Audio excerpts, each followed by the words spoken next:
Hello everyone, it's Old Guardian here. It's a new season, it's a new year 2023, and the latest balance patch is less than 2 weeks old. I already made one best decks video about the latest balance patch, where not a whole lot has changed maybe, and now it's time to take a look at what has happened in the past week. And in the past week there have been a lot of things have happened, or very little has happened, depends a bit on your perspective, because many of the absolute top decks are unchanged or very similar as they used to be. There is one deck that has risen to the top ranks, that has been refined and risen to top ranks. Many of the other contenders have had some refinement in them, but not enough to really make them shine. And also one archetype seems to be pretty much all over the place. There are 16 decks in this video, and that 16 decks is actually because there's 3 variants of one of the decks. I will talk more about it a little bit later. But let's get into business. Let's take a look at the top 16 best decks that you can play in Hearthstone right now. And at number 16 we have Curse Imp Warlock. Curse Imp Warlock has been falling down recently because there's more aggro decks around. And Curse Imp Warlock, as the little bit slower variant, yeah, it's strong against stuff like Big Spell Mage, it's strong against stuff like Blood Death Knight, it's strong against all these slower decks, but then there's now so many of these faster, more aggressive decks that Curse Imp Warlock is actually struggling a little bit to stay in the meta, but it's still something that you can play if you want to. And at number 15 we have, for the first time ever, Blood Death Knight. Okay, Blood Death Knight is just barely above 50%, it's not a great deck.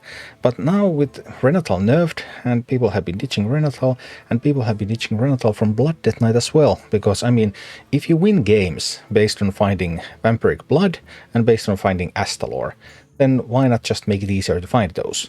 And finding Vampiric Blood is still giving Blood Death Knight enough health to survive against some of that burn, but you have to find it early. Renatal alone, it's not enough, you will just die to burn. But find your Vampiric Bloods, or discover some more Vampiric Bloods, and you just might withstand the punishment, and then you have more of a chance to just go ahead and win games. At number 14 we have Aggro Druid. Aggro Druid is still struggling to stay relevant in the meta. It's not one of my top recommendations to climb with. These decks like Curse Imp Warlock, Blood Death Knight, Aggro Druid, these are slightly above 50%. They're playable, but they're not absolutely the best decks to play. But Aggro Druid still has some things going for it. There are still decks that are slower than Aggro Druid, and the only slow deck that can withstand Aggro Druid is really Blood Death Knight, so Aggro Druid is still a decent deck. At number 13 we have Imp Warlock. The Curse Imp Warlock variant is slower, so in this meta, slower is usually worse. Imp Warlock going a little bit faster, that means it's a little bit better right now. Blademaster Okani has returned, Sylvanas has been cut, so you don't really have targets for Sylvanas, and on the other hand, when you get that board, Okani can just lock that board for you, and then you will just win the game. At number 12 we have the most popular deck in the game, which is Frost Death Knight. And these variants of Frost Death Knight that are running Vicious Slither Spear seem to be outperforming the ones that do not. I still think there's some refinement to be done in Death Knight, like Lady Death Whisper. I just don't see how she belongs in the deck, but there she is still, and well, I mean, every deck runs her, so I guess there has got to be something to it. And Frost Death Knight, very burn heavy. After the Renatal nerf, Frost Death Knight rose to the meta, because suddenly there's not enough health anymore to withstand the burn from Frost Death Knight. And it's a decent deck, but the meta is countering it. There's a lot of decks that are paying special attention on how do I beat Frost Death Knight? And that's why, even though it's very popular, it's mediocre in performance. But this is starting to definitely be a deck that you can climb with. And we also have a warrior deck for the first time in a long while. Enrage Warrior, good enough to climb with. There's still some potential refinement left to be done in Enrage Warrior. In particular, Weapons Expert, Whirling Combatant don't seem very convincing at all. That Weapons Expert Imbued Axe, that combination just doesn't really work. You can Weapons Expert into the 4-mana axe that you would use in a Control Warrior, that goes nicely on Scurv, but on Enrage Warrior, yeah, 3-2 body for 3 mana, it's just not what the deck wants at all. So I believe Enrage Warrior still has more room to be improved, which is interesting, and Enrage Warrior doing quite decently as of late. And at number 10 we have Evolve Shaman. Last time I talked about Evolve Shaman, I talked about the Sea Giants list, and I talked about the upcoming experiments with Neptune and the Tidehunter, and now we have enough data to say that, okay, the Neptune and Tidehunter version is actually better than the Sea Giant version. Still minor changes, but a couple of cards here and there.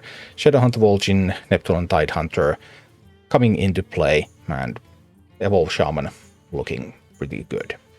And then we get to these Spell Demon Hunters, because there are 3 varieties of Spell Demon Hunter in this video. It can be a little bit tricky trying to distinguish the data, okay, like which one is strong in which conditions, but I think this is the correct order of them. So the weakest of the Spell Demon Hunter archetypes is the Relic version. Relic of Dimensions was nerfed, and consequently people have started to experiment, okay, what if we don't run Relic of Dimensions, but you still can run Relic of Dimensions. Even the nerfed Relic of Dimensions still perfectly viable. This old Chase, Artificer, Cymox, Silver Moon Arcanist package, it's still a good package, but it is starting to lack a little bit compared to more recent alternatives. Because we're all about that speed and we're all about killing people, then Sinful brand Spell Demon Hunter is actually now performing better than the Relic variant. So in this version you have Sinful brand, so that you can just hit an enemy minion, a big enemy minion preferably, many times, and then boom, that's just going to kill people. If they play a big minion in the mid game against you, yeah, you're just going to OTK them.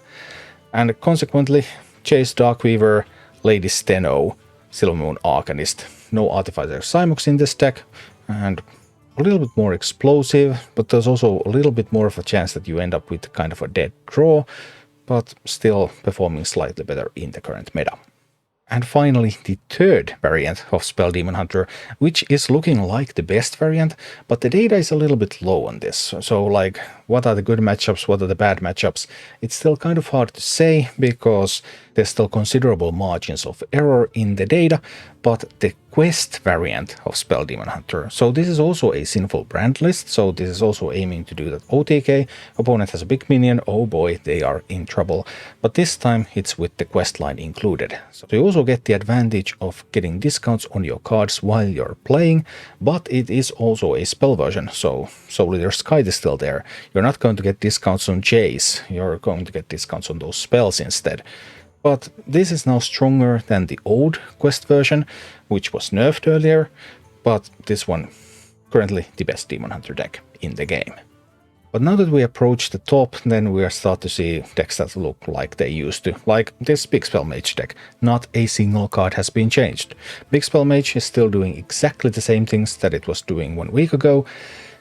On the other hand, the meta has changed around a little bit, which means that something like Aggro Mage is now slightly stronger than Big Spell Mage. The roles were reversed 1 week ago, but they're still very close to each other, very even, and not much is going on really with either archetype.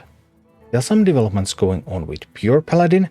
Pure Paladin has been ditching the Blood Crusader. Pure Paladin has tried to adjust to the more aggressive meta. It's not taking damage to its own face anymore.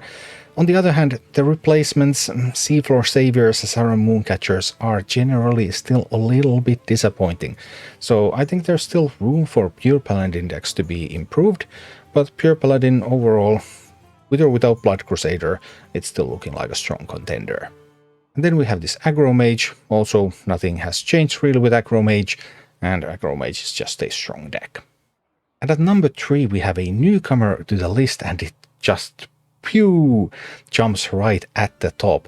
So Miracle Rogue is back. Miracle Rogue has been refined. It's faster, it's more lethal right now, and it's getting the job done. But on the other hand, the second best deck in the game hasn't changed by a single card. It's still Beast Hunter. Beast Hunter, just the archetypal mid-range Prince Renatal minion pile. Tons of legendaries, tons of power. And it just keeps rolling. Nothing seems to be able to stop it. But the best deck in the game, exactly like 1 week ago, is still Shockspitter Hunter. Compared to where this list was 1 week ago, Parak-Kodobane has been cut and another copy of Stormbike Battle Ram has been added. So just going even further into that, hey, I want to play that Hydralodon on 5 theory. And I mean, what's not to like? Hydralodon, Tavish, the Wild Spirits, then the Shockspitter finish. This deck is like a faster version of Beast Hunter in some ways, and currently it is the best deck in the game. Thank you for watching. Click like and subscribe if you enjoyed this, and a special thanks to all of my Patreon supporters, YouTube members and Twitch subscribers who make all of these videos possible.